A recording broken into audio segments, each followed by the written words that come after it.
আমার সন্তানদের মধ্য থেকে জাহান্নামীদেরকে আলাদা করে দাও। আদম আলাইহিস সালাম বলবেন, কতজন হে আল্লাহ? আল্লাহ পাক বলবেন, প্রতি 1999 জনকে জাহান্নামের জন্য আলাদা করে দাও। যদিও এই উম্মতের বেশিরভাগ মানুষ জান্নাতে যাবে ইনশাআল্লাহ, বা জান্নাতীদের মধ্যে এই উম্মতের মানুষের সংখ্যা বেশি হবে, তবুও নবী সাল্লাল্লাহু আলাইহি ওয়াসাল্লাম বলেছেন যে আমার উম্মত 73টা দলে ভাগ হয়ে যাবে। বনু ইসরাঈল 72 দলে ভাগ হয়েছিল। ওয়াতাফতারিকু উম্মতি আলা 73 মিল্লাহ, আমার উম্মত 73টা দলে ভাগ হয়ে যাবে। কুল্লুহুম ফিন্নার, প্রত্যেকটা দলই যাবে জাহান্নামে, ইল্লা মিল্লাতান ওয়াহিদা, একটা মাত্র দল ছাড়া। কিলা মান হিয়া ইয়া রাসূলুল্লাহ, বলা হলো তারা কারা হে আল্লাহ রাসূল সাল্লাল্লাহু আলাইহি ওয়াসাল্লাম? নবীজি বললেন, মা আনা আলাইহি ওয়া আসহাবি, আমি যার উপরে আছি, আমার সাহাবীরা যার উপরে আছে। দুর্ভাগ্যজনক হচ্ছে, ইসলামের নামে যত দলাদলি হয়েছে সবারই এই একটাই দলিল যে মা আনা আলাইহি ওয়া আসহাবি, আমি যার উপরে আছি, আমার সাহাবীরা যার উপরে আছে। সবাই দাবি করে, আমরা তাই করছি। কেন বেশিরভাগ মানুষ জাহান্নামে যাবে? একটা উত্তর আমরা পেলাম, চোখ দিয়েছি দেখেনি, কান দিয়েছি শোনেনি, কলব দিয়েছি উপলব্ধি করেনি। অর্থাৎ আল্লাহর সত্যের সন্ধান তারা পায়নি, সত্যকে মূল্যায়ন করে নাই, আল্লাহ পাকের বিধানের আনুগত্য করেনি। আরেকটা কারণ আছে, সেটা হলো শিরক। কারণ যে বেশিরভাগ মানুষ জাহান্নামে যাবে তাদের আমল নামায় একটা পাপ থাকবে, খুব কমন পাপ, সেটা হলো শিরকের পাপ। কিভাবে এটা বলতে পারি? এভাবে পারি যে আল্লাহ পাক সূরা নিসার মধ্যে বলেছেন, ইন্নাল্লাহা লা ইয়াগফিরু আন ইউশরাকা বিহি ওয়া ইয়াগফিরু মা দুনা যালিকা লিমান ইয়াশা। আল্লাহ পাক বলছেন, আমি শিরক ছাড়া অন্য যে কোনো গুনাহ যাকে ইচ্ছা ক্ষমা করে দেব। আল্লাহ পাক বলছেন, আমি আল্লাহ পাক শিরকের গুনাহ মাফ করেন না, অন্য যে কোনো গুনাহ যাকে ইচ্ছা আল্লাহ পাক মাফ করে দিবেন ইনশাআল্লাহ। আল্লাহ পাক যখন ঘোষণা দিলেন যে শিরক ছাড়া অন্য গুনাহ আমি মাফ করে দিব ইনশাআল্লাহ, শুধু মানুষের সাথে জড়িত বিষয় বাদ দিয়ে। কারণ মানুষের সাথে জড়িত বিষয় আল্লাহ রাব্বুল আলামিনের কাছে ক্ষমা চেয়ে লাভ হচ্ছে না। যেটা মানুষের সাথে জড়িত বিষয়, সেটা আল্লাহর কাছে ক্ষমা চেয়ে লাভ হচ্ছে না। ধরেন আপনি কারো গীবত করেছেন, নাউজুবিল্লাহ, কারো সম্পদ আত্মসাৎ করেছেন, কারো প্রতি জুলুম করেছেন, কাউকে গালি দিয়েছেন, চুরি ডাকাতি করেছেন, ছিনতাই করেছেন, অন্যের সম্পদ আত্মসাৎ করেছেন, কাউকে ধর্ষণ করেছেন, অর্থাৎ অন্য কারো সম্মানহানি করেছেন, জান মাল ইজ্জতের হানি করেছেন। এই বিষয়টার ক্ষমা আল্লাহর কাছে পাওয়া যাবে না। এই ক্ষমাটা ওই বান্দার কাছে নিতে হবে যে ভাই আমি আপনার গীবত করেছিলাম, আমাকে মাফ করে দেন। ভাই আমি আপনার সম্পদ চুরি করেছি, এই নেন, ফেরত নেন। ভাই আমি তোমার জমি আত্মসাৎ করেছি, এটা তোমার, তুমি নিয়ে নাও। ভাই আমি তোমার কাছে টাকা ধার নিয়েছিলাম, দেইনি, এই যে দিয়ে দিলাম, শোধ। প্রতিটা বিষয় যেটা মানুষের সাথে জড়িত, হাক্কুল ইবাদ, এটা আল্লাহর কাছে ক্ষমা হবে না, এটা তার কাছেই ক্ষমা নিতে হবে, এবং এটা খুব কঠিন বিষয়। এর জন্য একটা কলবুন সালিম দরকার হয়, মানে সৎ মনের দরকার হয়। আর এই সৎ মন অনেক দাড়ি টুপির ভিতরেও থাকে না। আমি কি বুঝাতে পারছি? এই মনস্তাত্ত্বিক সততা দাড়ি টুপি জুব্বা পাগড়ির ভিতরে নাও থাকতে পারে, এটা ভিতরের ব্যাপার। যার কলব যত বেশি পরিচ্ছন্ন আলোকিত, সে তত বেশি সৎ হবে ইনশাআল্লাহ। কোনো কোনো ক্ষেত্রে আমরা এমনও দেখেছি যে একজন নন মুসলিম হিন্দু সম্প্রদায়ের মানুষ, সে মাপে কম দিচ্ছে না, একজন মুসলিম দিচ্ছে। কোনো কোনো ক্ষেত্রে দেখবেন, আপনাদের এলাকায় আগে হিন্দু সম্প্রদায় বেশি ছিল না? আমার জানা মতে রংপুরে এই জায়গায় তো আগে শহর ছিল, তাই না? এখনো এখানে অনেক নিদর্শন আছে। খাঁটি খাবারের জন্য মানুষ তাদের কাছে আসতো, মুসলিমদের দোকানে না গিয়ে তাদের দোকানে যাচ্ছে। তাদের দুধটা হবে খাঁটি, ঘিটা হবে খাঁটি, মিষ্টি হবে খাঁটি। মুসলিমের দোকান বাদ দিয়ে তাদের কাছে যাচ্ছে মানুষ, সততা দিয়ে তারা মানুষের মন জয় করল। কোনো কোনো ক্ষেত্রে আপনি দেখবেন একজন অমুসলিম রাষ্ট্রের দায়িত্বে আছে, প্রশাসনে আছে, বা সামাজিক দায়িত্বে আছে, ব্যবসা করছে, চাকরি বাকরি করছে, কোনো কোনো ক্ষেত্রে দেখা যায় যে তারা অনেক মুসলিমের চেয়ে বেশি সৎ। হ্যাঁ, ঘুষ নিচ্ছে না, দুর্নীতি করছে না, ব্যবসায় বাপে কম দিচ্ছে না, সিন্ডিকেট করছে না, চোরা কারবারি করছে না, অনেক ক্ষেত্রে দেখা যায়। এই শ্রেণীর মানুষদেরকে আল্লাহ পাক হেদায়েত দিয়ে দিতে পারেন। যাদের মনের মধ্যে আল্লাহ পাক সততা দেখবেন, আল্লাহ পাক তাকে হেদায়েত দিবেন ইনশাআল্লাহ। এটাই নিয়ম। আর যার হৃদয়ের মধ্যে সততা নাই, বাহ্যিকভাবে যদি মনেও হয় যে সে জান্নাতের পথে হাঁটছে, এমন হতে পারে দিন শেষেও জাহান্নামেই যাবে। নাউযুবিল্লাহ। যে প্রসঙ্গে এখানে আসলাম, মানুষের সাথে জড়িত হকটা মানুষের সাথেই ডিল করতে হবে। এটা কাবা ঘরের গেলাফ ধরে কানলেও ক্ষমা হবে না। কারণ আল্লাহ পাক তো রহমানুর রহিম নন, শুধু আল্লাহ পাক ন্যায় বিচারকও বটে। কথা কি বুঝতে পারছেন? আল্লাহ পাক শুধু রহমানুর রহিম নন যে সব মাফ করে দিব, একই সাথে শাদীদুল ইকাব, কঠোর শাস্তিদাতাও বটে। আল্লাহ পাকের ন্যায় বিচার, ইনসাফটা সবচেয়ে উপরে। আল্লাহ পাক ইনসাফ করবেন, ইনসাফ করবেন। রহমানুর রহিম কোন অর্থে? আল্লাহ পাক চান যে তার বান্দারা জান্নাতে যাক, এবং তার জন্য আল্লাহ পাক নবী রাসূল পাঠিয়েছেন, আসমানে কিতাব পাঠান, মানুষকে খাওয়ান, পড়ান, হেদায়েত দেন, ভালো মন্দ বোঝান, বিবেক দেন, সবকিছু দেন। রহমানুর রহিম ছাড়া কোনো সত্তা এমন করতে পারে? এরপরেও যখন মানুষ জাহান্নামের পথে হাঁটবে, তখন আল্লাহ পাক কি আমরা দোষ দিতে পারবো? পারবো না। কিয়ামতের দিনের দরকার ছিল।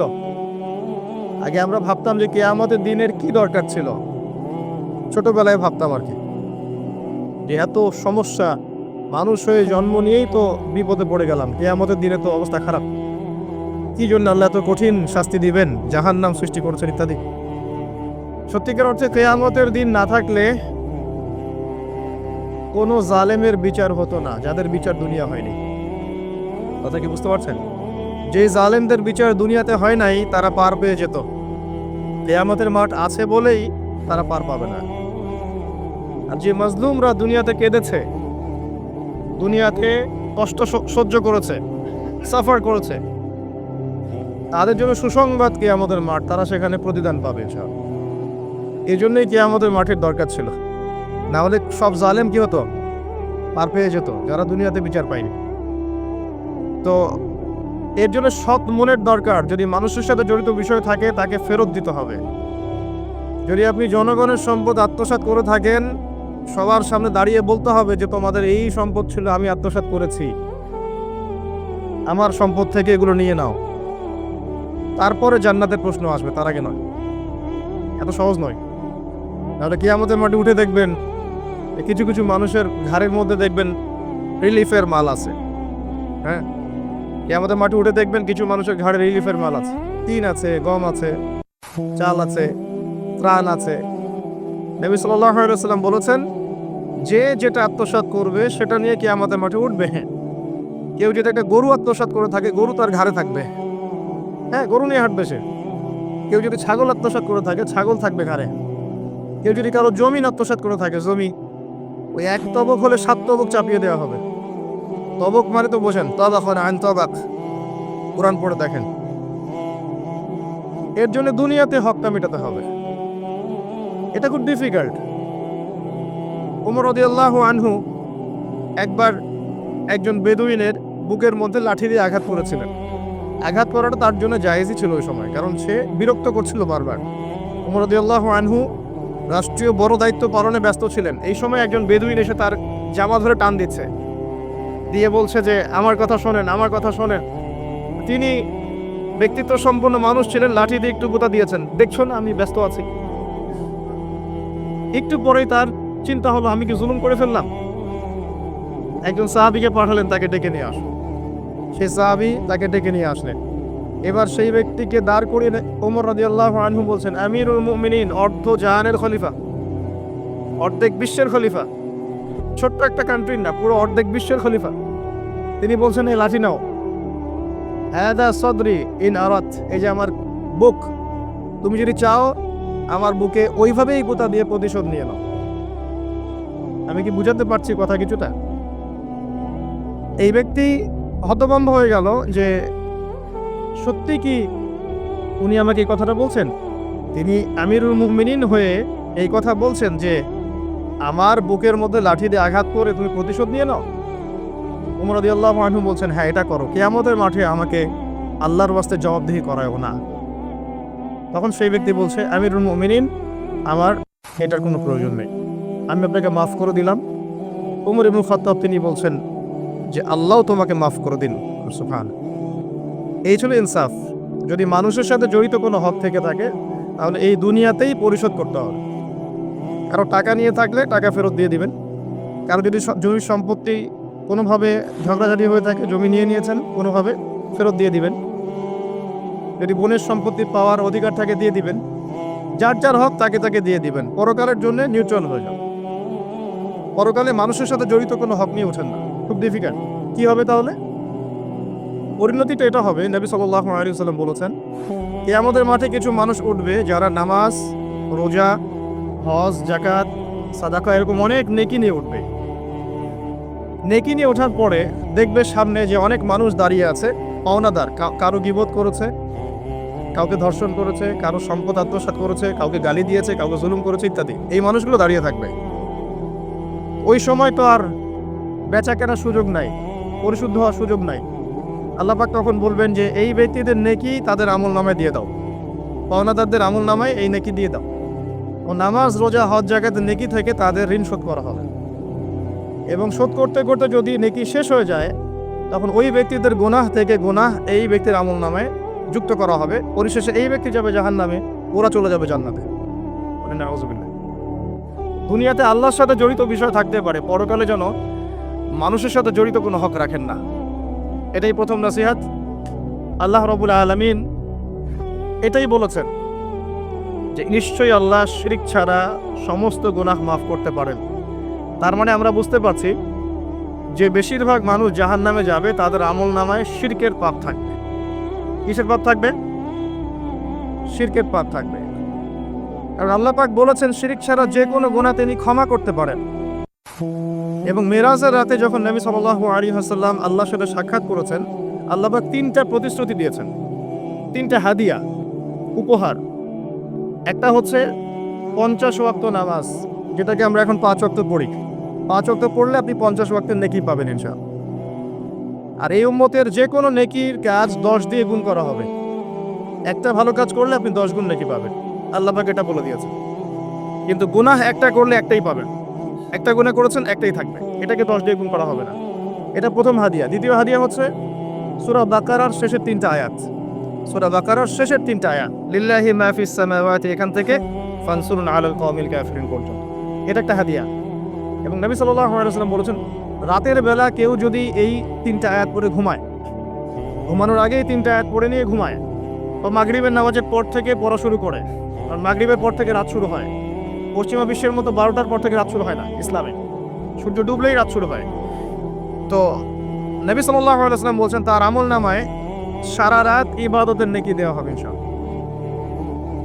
আরেকটা হাদিয়া হচ্ছে এটা, আল্লাহ পাক ঘোষণা দিয়েছেন এই উম্মতের কোনো ব্যক্তি যদি শিরক না করে মারা যায়, এই উম্মতের কোনো ব্যক্তি যদি শিরক না করে মারা যায়, মানুষের সাথে জড়িত কোনো পাপ না থাকে, ইনশাআল্লাহ আল্লাহ পাক তাকে মাফ করে দিবেন।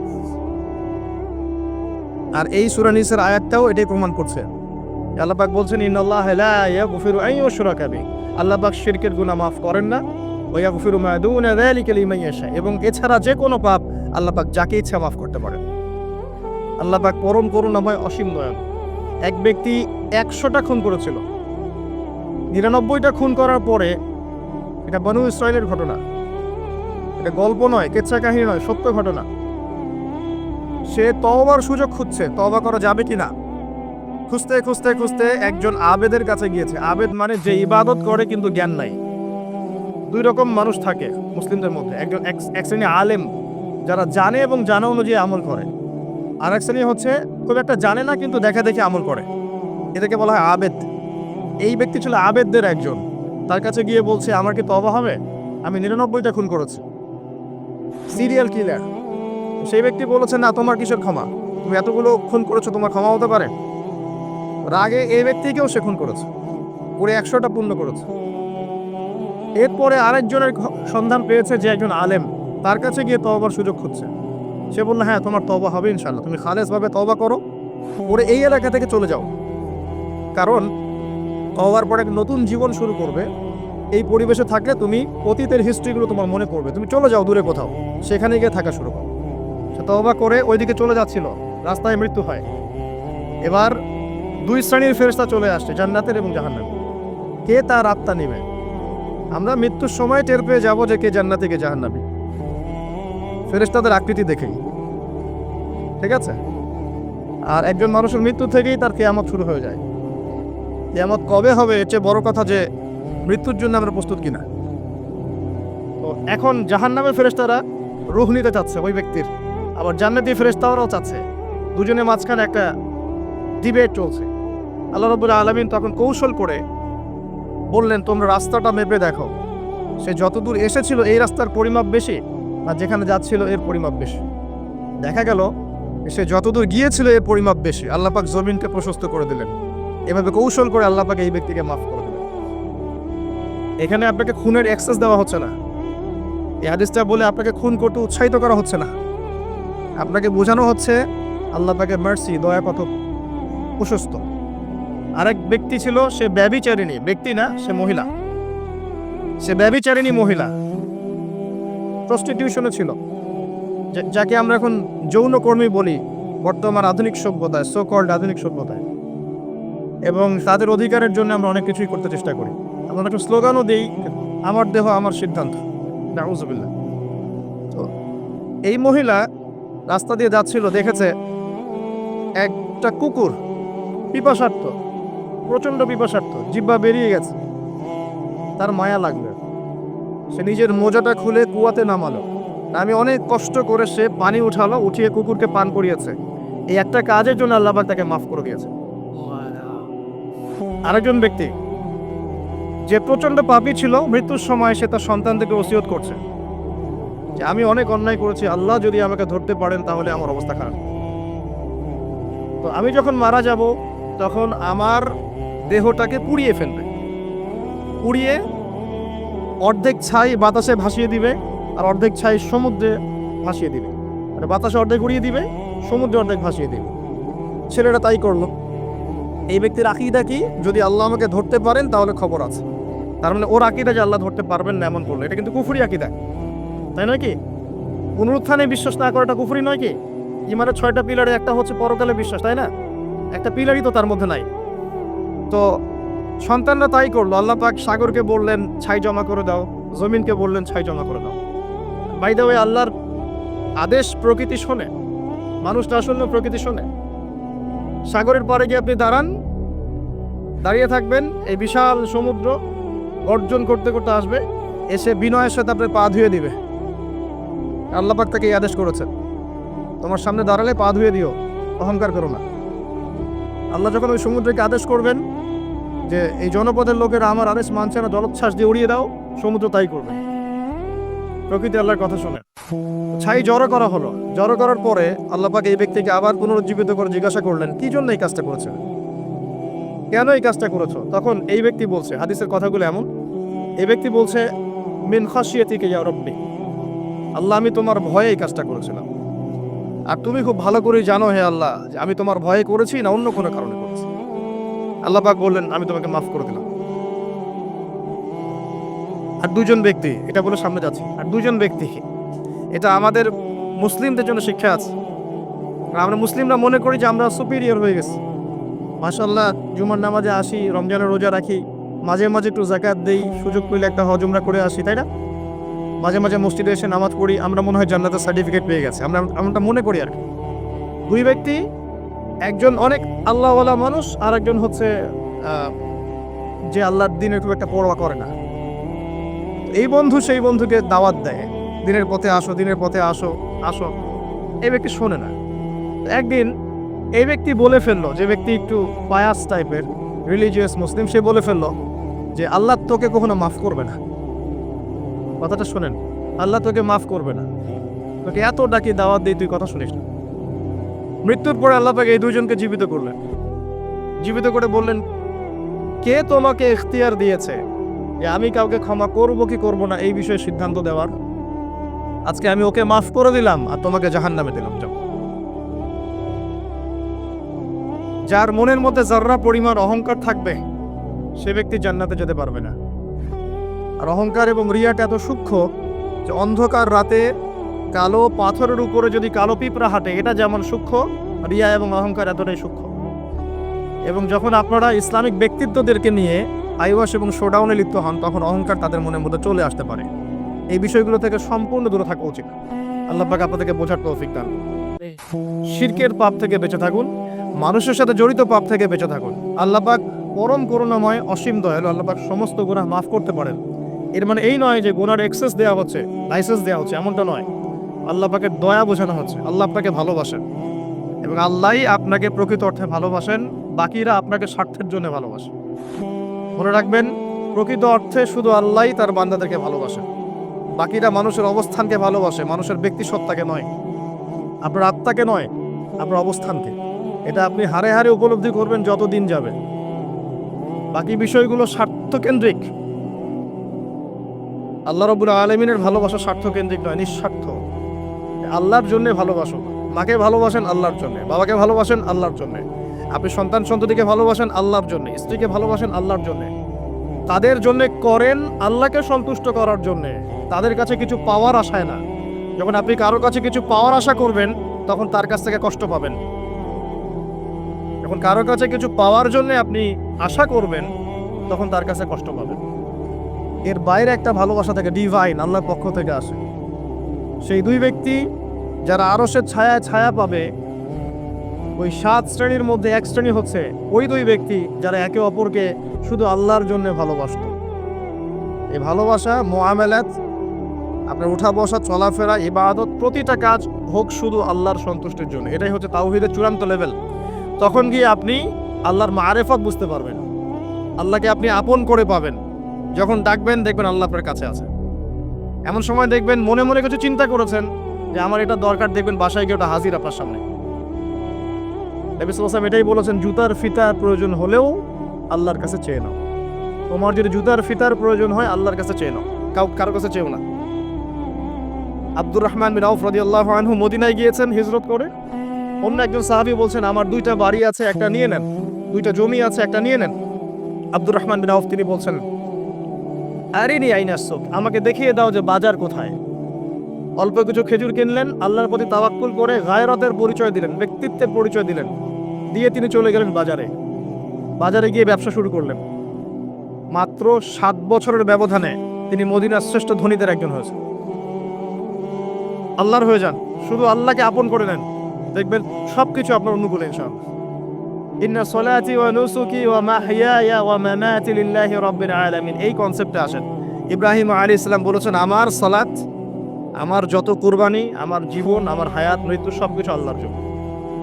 তখন দেখবেন দুনিয়াতে যদি আল্লাহর পথে চলতে আপনি বাধা পান, বিপত্তি পান, কষ্ট পান, দুঃখ কষ্ট আসে, বালা মুসিবত আসে, আপনার মুখে হাসি থাকবে।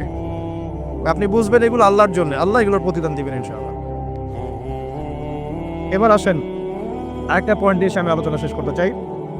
আমাদের সামনে একটা মৌসুম অপেক্ষা করছে আল্লাহর ক্ষমা পাওয়ার। 3 শ্রেণীর মানুষের জন্য নবী সাল্লাল্লাহু আলাইহি ওয়াসাল্লাম অভিশাপ দিয়েছেন। অভিশাপ,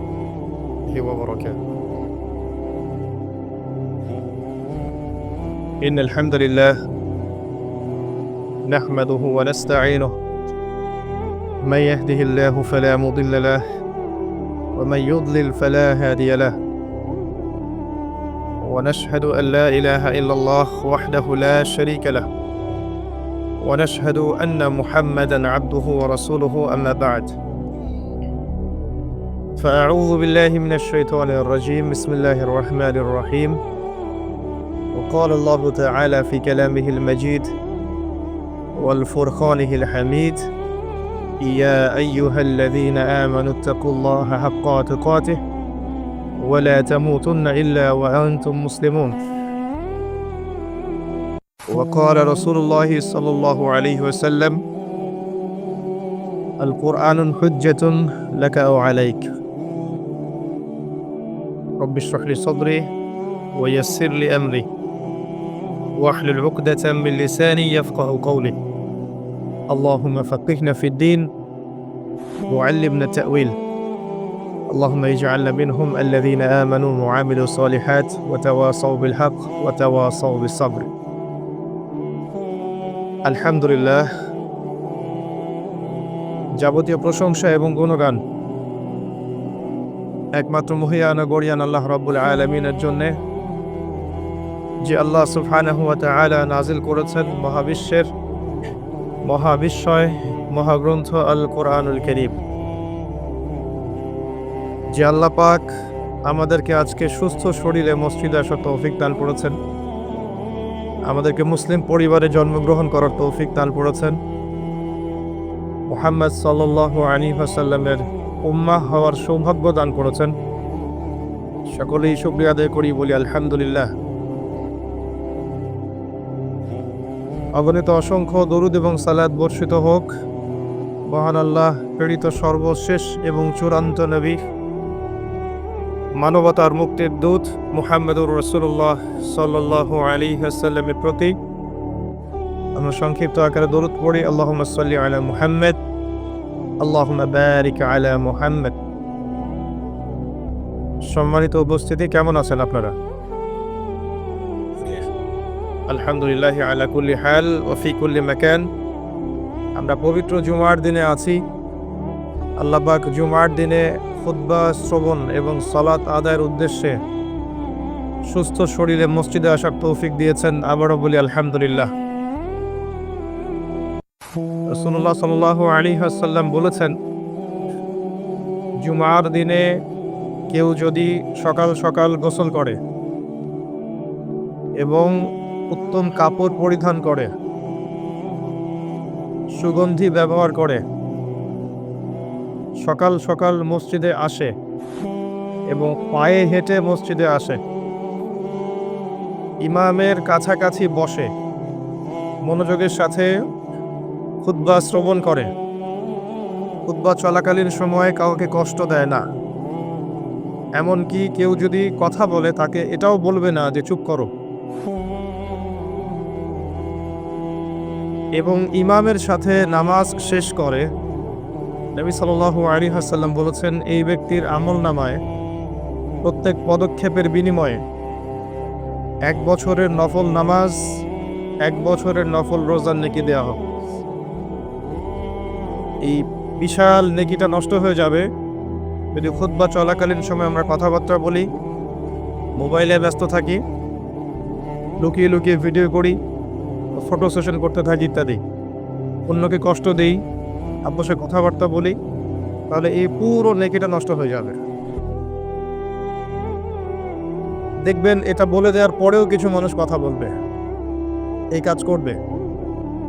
আল্লাহ পাক বলেছেন কিছু মানুষ সম্পর্কে, লাহুম কুলুবুন লা ইয়াফকাহুনা বিহা, আমি হৃদয় দিয়েছি উপলব্ধি করে না, ওয়া লাহুম আযানুন লা ইয়াসমাউনা বিহা, শ্রবণ ইন্দ্রিয় দিয়েছি শুনবে না, ওয়া লাহুম আ'য়ুনুন লা ইউবসিরুনা বিহা, চোখ দিয়েছি দেখবে না। আল্লাহ বলেছেন এমন কিছু মানুষের কথা, তাদের বিষয়ে আল্লাহ বলছেন, উলাইকা কাল আনআম, এরা হচ্ছে গবাদি পশুর মতো, জাস্ট লাইক ক্যাটলস, গবাদি পশু, জন্তু জানোয়ারের মতো। বাল হুম আদাল, বরং তার চাইতেও নিকৃষ্ট। উলাইকা হুমুল গাফিলুন, এরা হচ্ছে গাফেল সম্প্রদায়। আল্লাহ পাক এদেরকে দিয়েই জাহান্নাম পূর্ণ করবেন। ওয়ালাকাদ যারা'না লিজাহান্নামা কাসীরাম মিনাল জিন্নি ওয়াল ইনস, প্রচুর জিন আর মানুষকে দিয়ে আমি জাহান্নাম পূর্ণ করব। অপরাধ এটাই, চোখ দিয়েছি দেখে নাই, কান দিয়েছি শোনে নাই, হৃদয় দিয়েছি উপলব্ধি করে নাই, এটাই অপরাধ। আর সহিহ বুখারীর মধ্যে 4 বার একটা হাদিস এসেছে যে আল্লাহ পাক আদম আলাইহিস সালামকে ডাকবেন কিয়ামতের মাঠে এবং বলবেন, তোমার সন্তানদের মধ্য থেকে জাহান্নামীদেরকে আলাদা করে দাও। আদম আলাইহিস সালাম বলবেন, কতজন হে আল্লাহ? আল্লাহ পাক বলবেন, প্রতি 1999 জনকে জাহান্নামের জন্য আলাদা করে দাও। যদিও এই উম্মতের বেশিরভাগ মানুষ জান্নাতে যাবে ইনশাআল্লাহ, বা জান্নাতীদের মধ্যে এই উম্মতের মানুষের সংখ্যা বেশি হবে, তবুও নবী সাল্লাল্লাহু আলাইহি ওয়াসাল্লাম বলেছেন যে আমার উম্মত 73টা দলে ভাগ হয়ে যাবে। বানু ইসরাইল 72 দলে ভাগ হয়েছিল, وتفترق أمتي على 73 মিল্লা। আমার উম্মত 73টা দলে ভাগ হয়ে যাবে, কুল্লুহুম ফিন্নার, আর প্রত্যেকটা দলই যাবে জাহান্নামে, ইল্লা মিল্লাতান ওয়াহিদা, একটা মাত্র দল ছাড়া। কিলা মান হিয়া ইয়া রাসূলুল্লাহ, বলা হলো তারা কারা হে আল্লাহ রাসূল সাল্লাল্লাহু আলাইহি ওয়াসাল্লাম? নবীজি বললেন, মা আনা আলাইহি ওয়া আসহাবি, আমি যার উপরে আছি, আমার সাহাবীরা যার উপরে আছে। দুর্ভাগ্যজনক হচ্ছে ইসলামের নামে যত দলাদলি হয়েছে সবারই এই একটাই দলিল যে মা আনা আলাইহি ওয়া আসহাবি, আমি যার উপরে আছি, আমার সাহাবীরা যার উপরে আছে। সবাই দাবি করে, আমরা তাই করছি। কেন বেশিরভাগ মানুষ জাহান্নামে যাবে? একটা উত্তর আমরা পেলাম, চোখ দিয়েছি দেখেনি, কান দিয়েছি শোনেনি, কলব দিয়েছি উপলব্ধি করেনি। অর্থাৎ আল্লাহর সত্যের সন্ধান তারা পায়নি, সত্যকে মূল্যায়ন করে নাই, আল্লাহ পাকের বিধানের আনুগত্য করেনি। আরেকটা কারণ আছে, সেটা হলো শিরক। কারণ যে বেশিরভাগ মানুষ জাহান্নামে যাবে তাদের আমল নামায় একটা পাপ থাকবে, খুব কমন পাপ, সেটা হলো শিরকের পাপ। কিভাবে এটা বলতে পারি? এভাবে পারি যে আল্লাহ পাক সূরা নিসার মধ্যে বলেছেন, ইন্নাল্লাহা লা ইয়াগফিরু আন ইউশরাকা বিহি ওয়া ইয়াগফিরু মা দুনা যালিকা লিমান ইয়াশা। আল্লাহ পাক বলছেন, আমি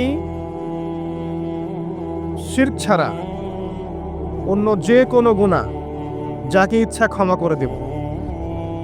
আল্লাহ পাক বলছেন, আল্লাহ পাক শিরকের গুনাহ মাফ করেন না, অন্য যে কোনো গুনাহ যাকে ইচ্ছা আল্লাহ পাক মাফ করে দিবেন ইনশাআল্লাহ।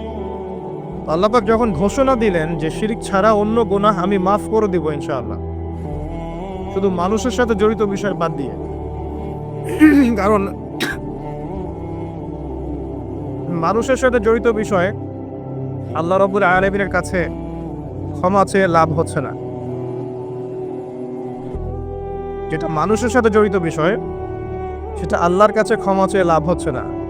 ধরেন আপনি কারো গীবত করেছেন, নাউজুবিল্লাহ, কারো সম্পদ আত্মসাৎ করেছেন, কারো প্রতি জুলুম করেছেন, কাউকে গালি দিয়েছেন, চুরি ডাকাতি করেছেন, ছিনতাই করেছেন, অন্যের সম্পদ আত্মসাৎ করেছেন, কাউকে ধর্ষণ করেছেন, অর্থাৎ অন্য কারোর সম্মানহানি করেছেন, জান মাল ইজ্জতের হানি করেছেন। এই বিষয়টার ক্ষমা আল্লাহর কাছে পাওয়া যাবে না। এই ক্ষমাটা ওই বান্দার কাছে নিতে হবে যে ভাই আমি আপনার গীবত করেছিলাম, আমাকে মাফ করে দেন। ভাই আমি আপনার সম্পদ চুরি করেছি, এই নেন, ফেরত নেন।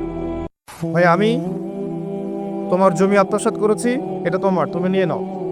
ভাই আমি তোমার কাছে টাকা ধার নিয়েছিলাম, দেইনি, এই যে দিয়ে দিলাম, শোধ। প্রতিটা বিষয় যেটা মানুষের সাথে জড়িত, হাক্কুল ইবাদ, এটা আল্লাহর কাছে ক্ষমা হবে না, এটা তার কাছেই ক্ষমা নিতে হবে, এবং এটা খুব কঠিন বিষয়। এর জন্য একটা কলবুন সালিম দরকার হয়, মানে সৎ মনের দরকার হয়। আর এই সৎ মন অনেক দাড়ি টুপির ভিতরেও থাকে না। আমি কি বুঝাতে পারছি? এই মনস্তাত্ত্বিক সততা দাড়ি টুপি জুব্বা পাগড়ির ভিতরে নাও থাকতে পারে, এটা ভিতরের ব্যাপার। যার কলব যত বেশি পরিচ্ছন্ন আলোকিত, সে তত বেশি সৎ হবে ইনশাআল্লাহ। কোনো কোনো ক্ষেত্রে আমরা এমনও দেখেছি যে একজন নন মুসলিম হিন্দু সম্প্রদায়ের মানুষ, সে মাপে কম দিচ্ছে না, একজন মুসলিম দিচ্ছে। কোনো কোনো ক্ষেত্রে দেখবেন আপনাদের এলাকায় আগে হিন্দু সম্প্রদায় বেশি ছিল না, আমার জানা মতে রংপুরের এই জায়গায় তো আগে শহর ছিল, তাই না? এখনো এখানে অনেক নিদর্শন আছে, খাঁটি খাবারের জন্য মানুষ তাদের কাছে আসতো, মুসলিমদের দোকানে না গিয়ে তাদের দোকানে যাচ্ছে। তাদের দুধটা হবে খাঁটি, ঘিটা হবে খাঁটি, মিষ্টি হবে খাঁটি। মুসলিমের দোকান বাদ দিয়ে তাদের কাছে যাচ্ছে মানুষ, সততা দিয়ে তারা মানুষের মন জয় করবে। কোনো কোনো ক্ষেত্রে আপনি দেখবেন একজন অমুসলিম রাষ্ট্রের দায়িত্বে আছে, প্রশাসনে আছে, বা সামাজিক দায়িত্বে আছে, ব্যবসা করছে, চাকরি বাকরি করছে। কোনো কোনো ক্ষেত্রে দেখা যায় যে তারা অনেক মুসলিমের চেয়ে বেশি সৎ। হ্যাঁ, ঘুষ নিচ্ছে না, দুর্নীতি করছে না, ব্যবসায় ভাবে কম দিচ্ছে না, সিন্ডিকেট করছে না, চোরা কারবারি করছে না, অনেক ক্ষেত্রে দেখা যায়। এই শ্রেণীর মানুষদেরকে আল্লাহ পাক হেদায়েত দিয়ে দিতে পারেন। যাদের মনের মধ্যে আল্লাহ পাক সততা দেখবেন, আল্লাহ পাক তাকে হেদায়েত দিবেন ইনশাআল্লাহ, এটাই নিয়ম। আর যার হৃদয়ের মধ্যে সততা নাই, বাহ্যিকভাবে যদি মনেও হয় যে সে জান্নাতের পথে হাঁটছে, এমন হতে পারে দিন শেষে ও জাহান্নামেই যাবে, নাউজুবিল্লাহ। যে প্রসঙ্গে এখানে আসলাম, মানুষের সাথে জড়িত হকটা মানুষের সাথেই ডিল করতে হবে। এটা কাবা ঘরের গেলাফ ধরে কানলেও ক্ষমা হবে না। কারণ আল্লাহ পাক তো রহমান ও রহিম নন, শুধু আল্লাহ পাক ন্যায় বিচারকও বটে। কথা কি বুঝতে পারছেন? আল্লাহ পাক শুধু রহমান ও রহিম নন যে সব মাফ করে দিব, একই সাথে শাদীদুল ইকাব, কঠোর শাস্তিদাতাও বটে। এবং আল্লাহ পাকের ন্যায় বিচার, ইনসাফটা সবচেয়ে উপরে। আল্লাহ পাক ইনসাফ করবেন, ইনসাফ করবেন। রহমান ও রহিম কোন অর্থে? আল্লাহ পাক চান যে তার বান্দারা জান্নাতে যাক, এবং তার জন্য আল্লাহ পাক নবী রাসূল পাঠিয়েছেন, আসমানি কিতাব পাঠান, মানুষকে খাওয়ান, পড়ান, হেদায়েত দেন, ভালো মন্দ বোঝান, বিবেক দেন, সবকিছু দেন। রহমান ও রহিম ছাড়া কোনো সত্তা এমন করতে পারে? এরপরেও যখন মানুষ জাহান্নামের পথে হাঁটবে, তখন আল্লাহ পাক কি আমরা দোষ দিতে পারবো? পারবো না। কিয়ামতের দিনের দরকার ছিল।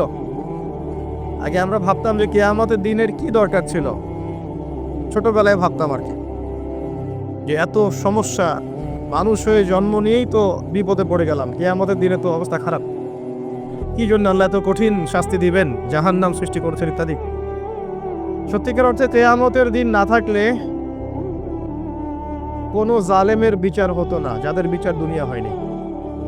কথা কি বুঝতে পারছেন? যে জালেমদের বিচার দুনিয়াতে হয় নাই, তারা পার পেয়ে যেত। কিয়ামতের মাঠ আছে বলেই তারা পার পাবে না। আর যে মাজলুমরা দুনিয়াতে কেঁদেছে, দুনিয়াতে কষ্ট সহ্য করেছে, সাফার করেছে, তাদের জন্য সুসংবাদ কিয়ামতের মাঠ, তারা সেখানে প্রতিদান পাবে ইনশাআল্লাহ। এজন্যই কিয়ামতের মাঠের দরকার ছিল, না হলে সব জালেম কি হতো? পার পেয়ে যেত, যারা দুনিয়াতে বিচার পায়নি। তো এর জন্য সৎ মনের দরকার। যদি মানুষের সাথে জড়িত বিষয় থাকে, তাকে ফেরত দিতে হবে। যদি আপনি জনগণের সম্পদ আত্মসাৎ করে থাকেন, সবার সামনে দাঁড়িয়ে বলতে হবে যে তোমাদের এই সম্পদ ছিল, আমি আত্মসাৎ করেছি, আমার সম্পদ থেকে এগুলো নিয়ে নাও। তারপরে জান্নাতের প্রশ্ন আসবে, তার আগে নয়। এত সহজ নয়। তাহলে কিয়ামতের মাঠে উঠে দেখবেন কিছু কিছু মানুষের ঘাড়ের মধ্যে দেখবেন রিলিফের মাল আছে। হ্যাঁ, কিয়ামতের মাঠে উঠে দেখবেন কিছু মানুষের ঘাড়ে রিলিফের মাল আছে, টিন আছে, গম আছে, চাল আছে, ত্রাণ আছে।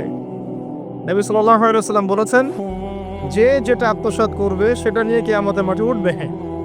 কেউ যদি একটা গরু আত্মসাৎ করে থাকে, গরু তার ঘাড়ে থাকবে। হ্যাঁ, গরু নিয়ে হাঁটবে সে। কেউ যদি ছাগল আত্মসাৎ করে থাকে, ছাগল থাকবে ঘাড়ে। কেউ যদি কারো জমি আত্মসাৎ করে থাকে, জমি, ওই এক তবক হলে 7 তবক চাপিয়ে দেওয়া হবে। তবক মানে তো বোঝেন, তবাক মানে আইন তবাক, কোরআন পড়ে দেখেন। এর জন্য দুনিয়াতে হকটা মেটাতে হবে, এটা খুব ডিফিকাল্ট। ওমর রাদিয়াল্লাহু আনহু একবার একজন বেদুইনের বুকের মধ্যে লাঠি দিয়ে আঘাত করেছিলেন। আঘাত করাটা তার জন্য জায়েজই ছিল ওই সময়, কারণ সে বিরক্ত করছিল বারবার। ওমর রাদিয়াল্লাহু আনহু রাষ্ট্রীয় বড় দায়িত্ব পালনে ব্যস্ত ছিলেন। এই সময় একজন বেদুইন এসে তার জামা ধরে টান দিচ্ছে, দিয়ে বলছে যে আমার কথা শোনেন, আমার কথা শোনেন। তিনি ব্যক্তিত্ব সম্পন্ন মানুষ ছিলেন, লাঠি দিয়ে একটু গুঁতা দিয়েছেন, দেখছো না আমি ব্যস্ত আছি। একটু পরেই তার চিন্তা হলো, আমি কি জুলুম করে ফেললাম? একজন সাহাবীকে পাঠালেন, তাকে ডেকে নিয়ে আসুন। সে সাহাবী তাকে ডেকে নিয়ে আসলেন। এবার সেই ব্যক্তিকে দাঁড় করিয়ে ওমর রাদিয়াল্লাহু আনহু বলছেন, আমিরুল মুমিনিন, অর্ধ জাহানের খলিফা, অর্ধেক বিশ্বের খলিফা, ছোট্ট একটা কান্ট্রির না, পুরো অর্ধেক বিশ্বের খলিফা। তিনি বলছেন, এই লাঠি নাও।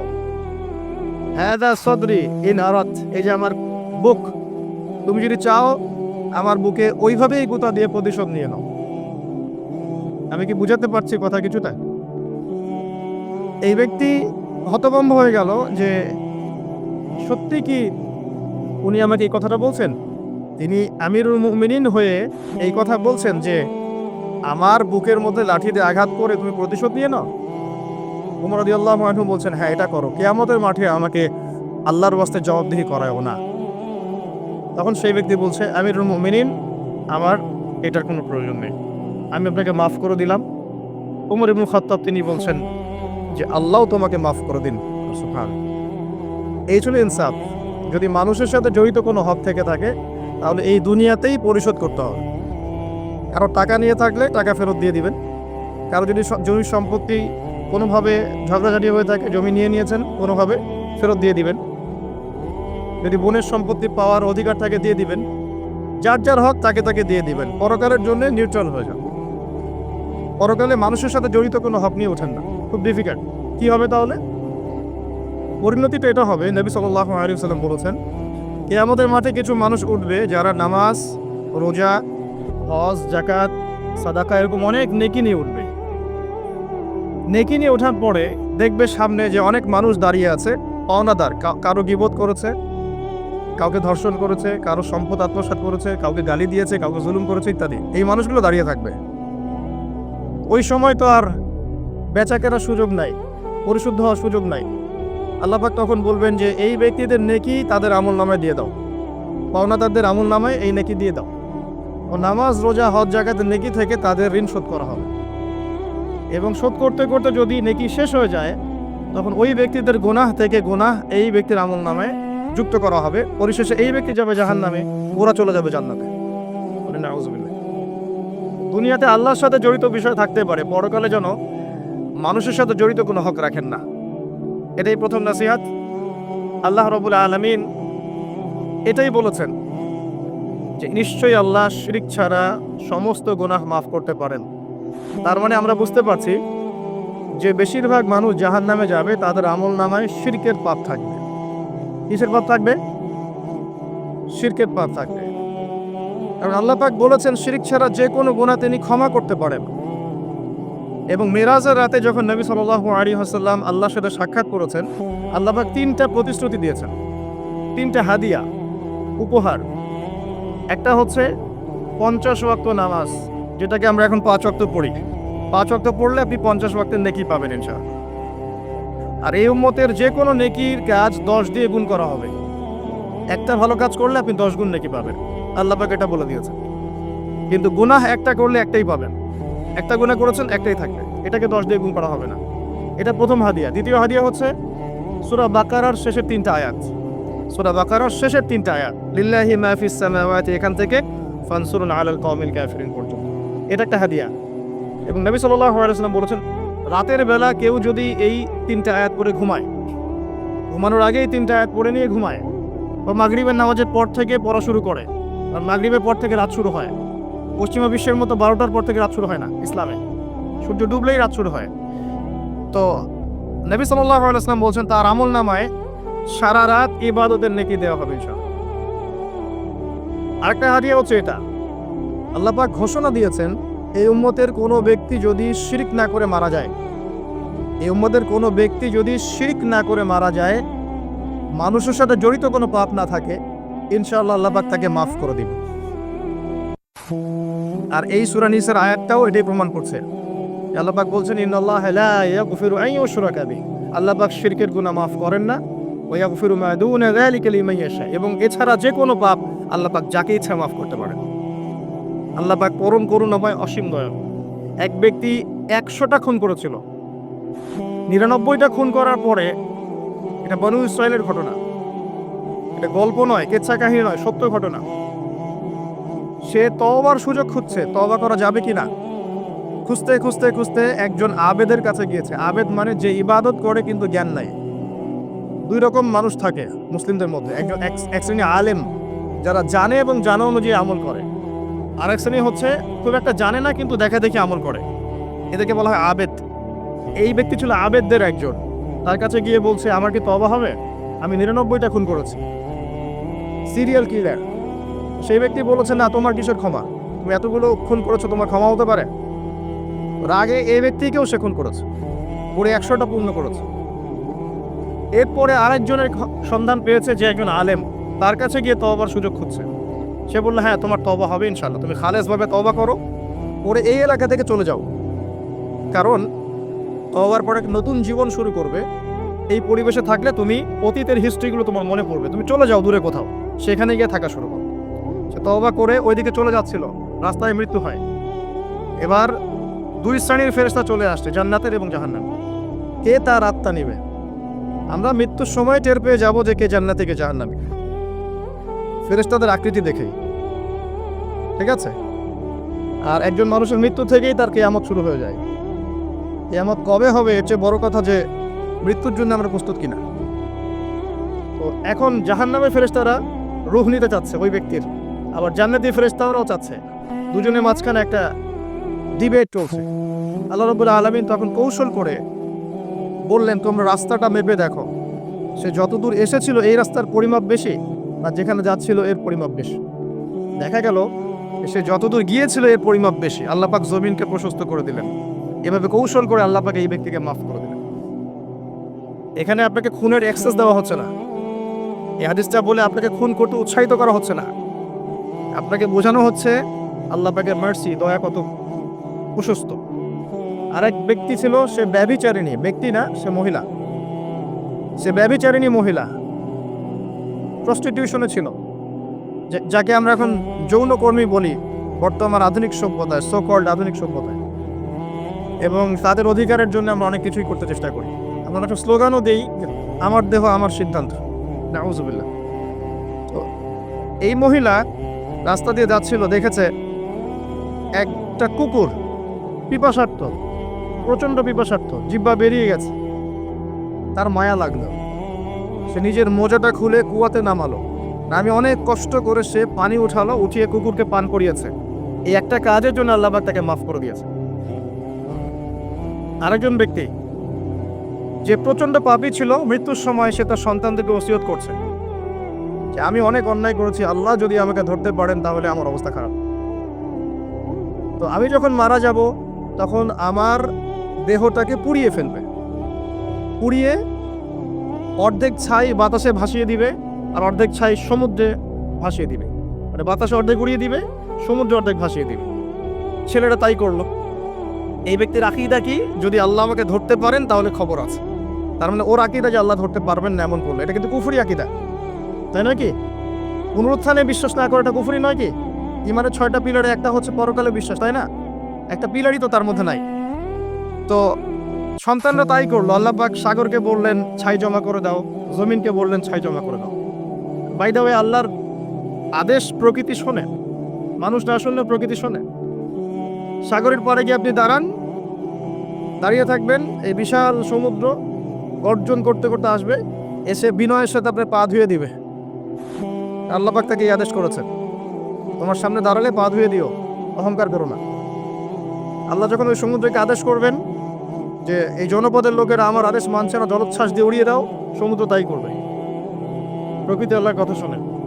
ছাই জড়ো করা হলো। জড়ো করার পরে আল্লাহ পাক এই ব্যক্তিকে আবার পুনরুজ্জীবিত করে জিজ্ঞাসা করলেন, কি জন্য এই কাজটা করেছে, কেন এই কাজটা করেছো? তখন এই ব্যক্তি বলছে, হাদিসের কথাগুলো এমন, এই ব্যক্তি বলছে, মিন খাশিয়াতিকা ইয়া রাব্বি, আল্লাহ আমি তোমার ভয়ে এই কাজটা করেছিলাম। আর তুমি খুব ভালো করেই জানো হে আল্লাহ যে আমি তোমার ভয়ে করেছি না অন্য কোনো কারণে করেছি। আল্লাহ পাক বললেন, আমি তোমাকে মাফ করে দিলাম। আর দুজন ব্যক্তি, এটা বলে সামনে যাচ্ছে, আর দুজন ব্যক্তি, এটা আমাদের মুসলিমদের জন্য শিক্ষা আছে। আমরা মুসলিমরা মনে করি যে আমরা সুপিরিয়র হয়ে গেছি, মাশাআল্লাহ জুমার নামাজে আসি, রমজানের রোজা রাখি, মাঝে মাঝে একটু জাকাত দেই, সুযোগ পেলে একটা হজ উমরা করে আসি, তাই না? মাঝে মাঝে মসজিদে এসে নামাজ পড়ি, আমরা মনে হয় জান্নাতের সার্টিফিকেট পেয়ে গেছি, আমরা এমনটা মনে করি আর কি। দুই ব্যক্তি, একজন অনেক আল্লাহওয়ালা মানুষ, আর একজন হচ্ছে যে আল্লাহর দিনের খুব একটা পরোয়া করে না। এই বন্ধু সেই বন্ধুকে দাওয়াত দেয়, দিনের পথে আসো, দিনের পথে আসো আসো। এই ব্যক্তি শোনে না। তো একদিন এই ব্যক্তি বলে ফেললো, যে ব্যক্তি একটু পায়াস টাইপের রিলিজিয়াস মুসলিম, সে বলে ফেললো যে আল্লাহ তোকে কখনো মাফ করবে না। কথাটা শোনেন, আল্লাহ তোকে মাফ করবে না, তোকে এত ডাকি দাওয়াত দিই, তুই কথা শুনিস না। মৃত্যুর পরে আল্লাহ পাক এই দুইজনকে জীবিত করলেন। জীবিত করে বললেন, কে তোমাকে ইখতিয়ার দিয়েছে যে আমি কাউকে ক্ষমা করব কি করব না এই বিষয়ে সিদ্ধান্ত দেওয়ার? আজকে আমি ওকে মাফ করে দিলাম আর তোমাকে জাহান্নামে দিলাম। যাও। যার মনের মধ্যে যাররা পরিমাণ অহংকার থাকবে সে ব্যক্তি জান্নাতে যেতে পারবে না। আর অহংকার এবং রিয়াটা এত সূক্ষ্ম যে অন্ধকার রাতে কালো পাথরের উপরে যদি কালো পিঁপড়া হাঁটে, এটা যেমন সূক্ষ্ম, রিয়া এবং অহংকার এতটাই সূক্ষ্ম। এবং যখন আপনারা ইসলামিক ব্যক্তিত্বদেরকে নিয়ে আইওয়াশ এবং শোডাউনে লিপ্ত হন, তখন অহংকার তাদের মনের মধ্যে চলে আসতে পারে। এই বিষয়গুলো থেকে সম্পূর্ণ দূরে থাকা উচিত। আল্লাহ পাক আপনাদেরকে বোঝার তৌফিক দান। শিরকের পাপ থেকে বেঁচে থাকুন, মানুষের সাথে জড়িত পাপ থেকে বেঁচে থাকুন। আল্লাহ পাক পরম করুণাময়, অসীম দয়ালু। আল্লাহ পাক সমস্ত গুনাহ মাফ করতে পারেন। এর মানে এই নয় যে গুনার এক্সেস দেওয়া হচ্ছে, লাইসেন্স দেওয়া হচ্ছে, এমনটা নয়। আল্লাহ পাকের দয়া বোঝানো হচ্ছে, আল্লাহ আপনাকে ভালোবাসেন এবং আল্লাহই আপনাকে প্রকৃত অর্থে ভালোবাসেন, বাকিরা আপনাকে স্বার্থের জন্য ভালোবাসেন। মনে রাখবেন, প্রকৃত অর্থে শুধু আল্লাহই তার বান্দাদেরকে ভালোবাসেন, বাকিরা মানুষের অবস্থানকে ভালোবাসে, মানুষের ব্যক্তিসত্তাকে নয়, আপনার আত্মাকে নয়, আপনার অবস্থানকে। এটা আপনি হারে হারে উপলব্ধি করবেন যত দিন যাবে। বাকি বিষয়গুলো স্বার্থকেন্দ্রিক। আল্লাহ রাব্বুল আলামিনের ভালোবাসা স্বার্থকেন্দ্রিক নয়, নিঃস্বার্থ। আল্লাহর জন্য ভালোবাসুন। মাকে ভালোবাসেন আল্লাহর জন্য, বাবাকে ভালোবাসেন আল্লাহর জন্য, আপনি সন্তান সন্ততিকে ভালোবাসেন আল্লাহর জন্য, স্ত্রীকে ভালোবাসেন আল্লাহর জন্য। তাদের জন্য করেন আল্লাহকে সন্তুষ্ট করার জন্য, তাদের কাছে কিছু পাওয়ার আশায় না। যখন আপনি কারো কাছে কিছু পাওয়ার আশা করবেন, তখন তার কাছ থেকে কষ্ট পাবেন। যখন কারো কাছে কিছু পাওয়ার জন্য আপনি আশা করবেন, তখন তার কাছে কষ্ট পাবেন। এর বাইরে একটা ভালোবাসা থাকে, ডিভাইন, আল্লাহর পক্ষ থেকে আসে। সেই দুই ব্যক্তি যারা আরশের ছায়া ছায়া পাবে, ওই 7 শ্রেণীর মধ্যে এক শ্রেণী হচ্ছে ওই দুই ব্যক্তি যারা একে অপরকে শুধু আল্লাহর জন্য ভালোবাসত। এই ভালোবাসা মুআমালাত, আপনার উঠা বসা, চলাফেরা, ইবাদত, প্রতিটা কাজ হোক শুধু আল্লাহর সন্তুষ্টির জন্য। এটাই হচ্ছে তাওহীদের চূড়ান্ত লেভেল। তখন গিয়ে আপনি আল্লাহর মারেফত বুঝতে পারবেন, আল্লাহকে আপনি আপন করে পাবেন। যখন ডাকবেন দেখবেন আল্লাহ আপনার কাছে আছে। এমন সময় দেখবেন মনে মনে কিছু চিন্তা করেছেন যে আমার এটা দরকার, দেখবেন বাসায় গিয়ে ওটা হাজির আপনার সামনে। নবী সাল্লাল্লাহু আলাইহি ওয়াসাল্লাম এটাই বলেছেন, জুতার ফিতার প্রয়োজন হলেও আল্লাহর কাছে চেয়ে নাও। তোমার যদি জুতার ফিতার প্রয়োজন হয় আল্লাহর কাছে চেয়ে নাও, কারো কাছে চেয়েও না। আব্দুর রহমান বিন আউফ রাদিয়াল্লাহু আনহু মদিনায় গিয়েছেন হিজরত করে। অন্য একজন সাহাবী বলছেন, আমার 2টা বাড়ি আছে, একটা নিয়ে নেন, 2টা জমি আছে, একটা নিয়ে নেন। আব্দুর রহমান বিন আউফ তিনি বলছেন, আরিনি আইনাস সুক, আমাকে দেখিয়ে দাও যে বাজার কোথায়। অল্প কিছু খেজুর কিনলেন, আল্লাহর প্রতি তাওয়াক্কুল করে গায়রতের পরিচয় দিলেন, ব্যক্তিত্বের পরিচয় দিলেন, দিয়ে তিনি চলে গেলেন বাজারে। বাজারে গিয়ে ব্যবসা শুরু করলেন। মাত্র 7 বছরের ব্যবধানে তিনি মদিনার শ্রেষ্ঠ ধনীদের একজন হয়েছেন। আল্লাহর হয়ে যান, শুধু আল্লাহকে আপন করে নেন, দেখবেন সবকিছু আপনার অনুকূলে ইনশাআল্লাহ। ইন্না সলাতি ওয়া নুসুকি ওয়া মাহইয়ায়া ওয়া মামাতি লিল্লাহি রাব্বিল আলামিন, এই কনসেপ্টে আসেন। ইব্রাহিম আলাইহিস সালাম বলেছেন, আমার সালাত, আমার যত কুরবানি, আমার জীবন, আমার হায়াত, মৃত্যু সবকিছু আল্লাহর জন্য। তখন দেখবেন দুনিয়াতে যদি আল্লাহর পথে চলতে আপনি বাধা পান, বিপত্তি পান, কষ্ট পান, দুঃখ কষ্ট আসে, বালা মুসিবত আসে, আপনার মুখে হাসি থাকবে। আপনি বুঝবেন এগুলো আল্লাহর জন্য, আল্লাহ এগুলোর প্রতিদান দিবেন ইনশাআল্লাহ।